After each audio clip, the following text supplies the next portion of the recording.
Hey guys, it's Dan, your host of your Dan's Reviews. Today, we are back with our Fear the Walking Dead review for this week. So, this is going to be the official recap of Fear the Walking Dead Season 4, Episode 7, which is called The Wrong Side of Where You Are Now.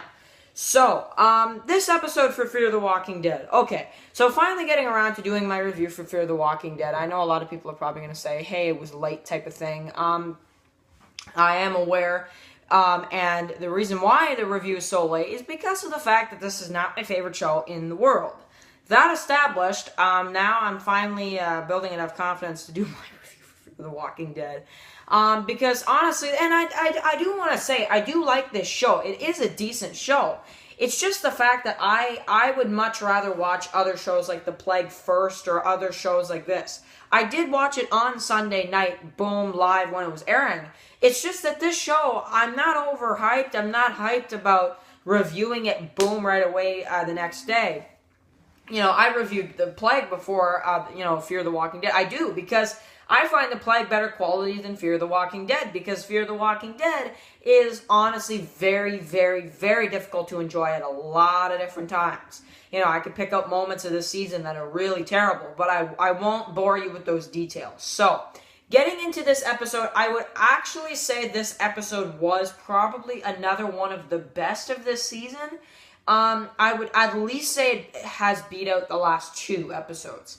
Episode 5 and 6. Maybe even 4 as well, because 4 wasn't, anything spectacular. So, I don't know. This is one of the best of the season, but it's not like, the best of the season. I'd probably give that one episode 3 still, or maybe even episode 1, because episode 1 was really enjoyable with the crossovers. So, anyway, let's just talk about this episode. So, we got the current timeline, we got the shootout, of course, with the vultures, and, of course, you have, the ambulance that gets blown up.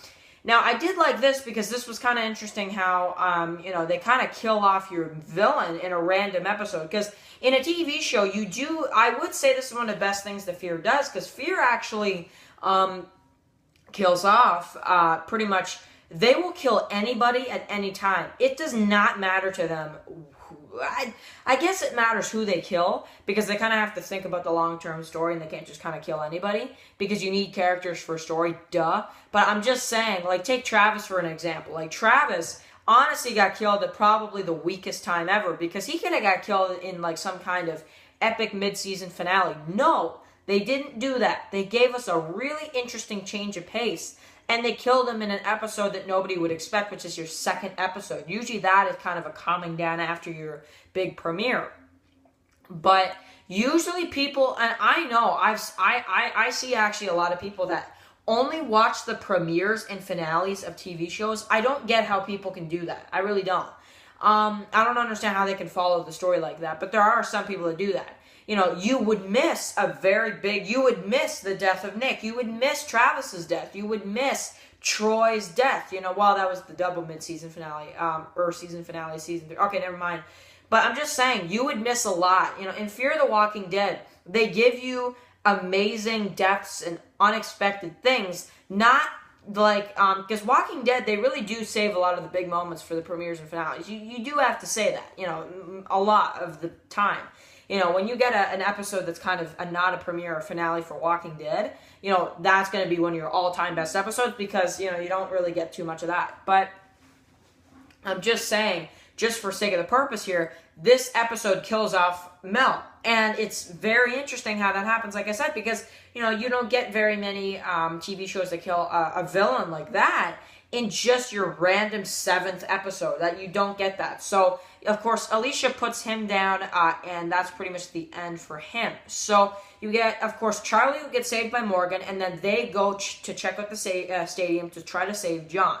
So, they get there, and they see all the walkers. They go through, and, Althea's like, hold on. They go through the gate, and then you're going to have to try to see in the mid-season finale how they can get to the, the infirmary so they can save John. That's pretty decent. So, that's the current timeline. Flashback timeline, I had a lot more problems with, because I actually enjoyed the current timeline a lot. I thought there was no issues with it. It was perfect.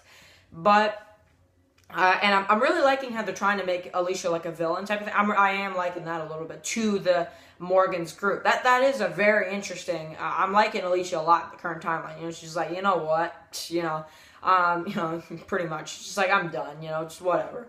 You know, just shut up. Like, you know, Rip, shut up. You know, I remember that from season 5. So I'm just saying. But getting into the flashback timelines now, you've got, of course, Madison. And by the way, I will say, Madison, again, with the decision she makes this season is really weird. You know, so they see that Mel got in an accident. They actually help him. And then, of course, they have Charlie with them. How can you trust her again, really? And then he holds the knife up to Naomi, and he's just like, you know, where's Charlie? And then he pretty much fails at that. And then Madison lets him go. So he leaves, and then he talks to Charlie on the walkie-talkie. Really interesting scene there. And then, you know, she doesn't hear him anymore. And then you get Nick and Alicia who go out there to try to see if he's okay. On their way there, they have to hide because there's all these trucks of the vultures that are on their way to the community. So, of course, they actually go up to the community, and they unload the trucks, and there's a huge herd that gets, you know, thrown at the stadium, so which is probably what's going to prevent the stadium to fall. And I'm hoping by next week we'll get full answers of exactly what happened, and then we can move on with this whole flashback, current timeline, and we can just follow the current timeline from now on, because we'll know what happened. It's kind of dumb, to be honest, how they do this. But creative, but dumb at the same time. Because they're showing us 2 timelines. I'm really enjoying the current timeline, but then they give us this stuff with Madison and all that. It's kind of like, I don't know. Speaking of, still don't know if she's alive yet, so we'll have to find that out in the mid-season finale. Or they'll just save it, you know. But anyway, interesting stuff right there. So, of course, now they're trapped. Of course, you got the fire. And, by the way, what in the actual heck are they doing? The fire is up in the air, about to hit the stadium walls. They have enough time to try to leave at least. Why don't they try at least to leave instead of just standing there and watching the fire? You know? Come on, man. Oh, man, just so frustrating. I find that so annoying. But anyway, I guess we'll see in the mid-season finale what happens. So, anyway, decent episode. I like to rate this at, you know, I always try to rate episodes in a fair way. So to rate it fair, I would definitely at least give this episode an 8.2. Yes, that is maybe a low rating, maybe, but I did have some problems with this episode, and I mentioned a few of them, but this episode was really good and one of the best of the season. Not best, but one of the best, because there was some pretty intense storylines in this episode, mainly in the current timeline, the black and whitish timeline, whatever. So, cool episode. We'll be back for the mid-season finale, of course, next week, well, this weekend.